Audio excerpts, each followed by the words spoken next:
नमस्कार दोस्तों, मेरा नाम है दीपक गोस्वामी और आप देख रहे हैं दीप नॉलेज। आज हम बात करने वाले हैं भारतीय इतिहास के उस युद्ध की जब दशनाम समाज के नागा साधुओं ने मुगलों के खिलाफ जंग लड़कर जोधपुर को बचाया था। भारत में अधिकतर लोग दशनाम समाज के नागा साधुओं को बस इतना ही जानते हैं कि वे हर वक्त समाधि में लीन रहते हैं या फिर भांग के नशे में चूर रहते हैं, लेकिन ऐसा बिल्कुल नहीं है। दरअसल तन पर लेस मात्र के कपड़े और बदन पर भस्म लपेटे नागा साधुओं का इतिहास योद्धाओं का रहा है।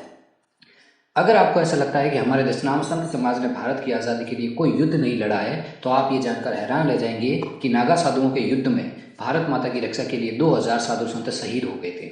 और ऐसा कहा जाता है कि इस युद्ध में दुश्मन 4 कदम भी आगे नहीं बढ़ पाया था।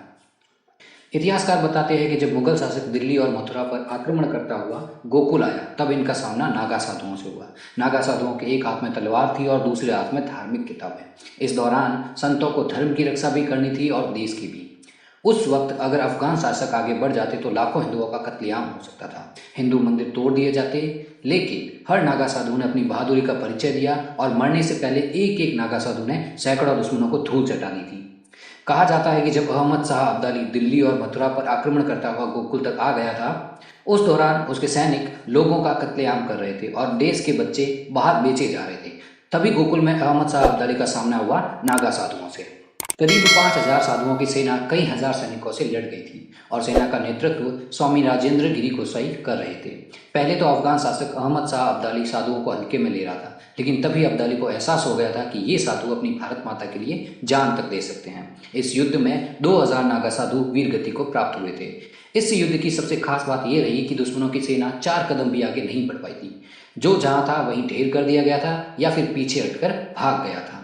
इस तरह जोधपुर की ओर बढ़ रही अब्दाली की सेना को नागा साधुओं ने गोकुल से बेरंग ही लौटा दिया था। तब से कई मुस्लिम शासक जब ये बात सुनते हैं कि युद्ध में नागा साधु भाग ले रहे हैं, तो वो युद्ध लड़ते ही नहीं थे। तो इस प्रकार से साधु संतों ने देश की आज़ादी के लिए भी कई युद्ध लड़े हैं और अपनी कुर्बानियां दी है, लेकिन इतिहास में उनका वर्णन तक नहीं है। आपको बता दें कि आप इस युद्ध की विश्वसनीयता की जांच के लिए कुछ पुस्तकें भी पढ़ सकते हैं। इनमें लेखक डॉक्टर नित्यानंद की किताब भारतीय संघर्ष का इतिहास भी शामिल है। दोस्तों, अगर आपको ये जानकारी पसंद आई है तो वीडियो को लाइक और सब्सक्राइब करें, और अगर आप एक गोस्वामी हैं तो चैनल को सब्सक्राइब करें ही साथ ही इस वीडियो को शेयर भी करें, ताकि हमारे समाज की जानकारी सभी लोगों तक पहुंच सके। और कमेंट बॉक्स में ओम नमो नारायण और जय दशनाम जरूर लिखें। मिलते हैं अगली वीडियो में। ओम नमो नारायण।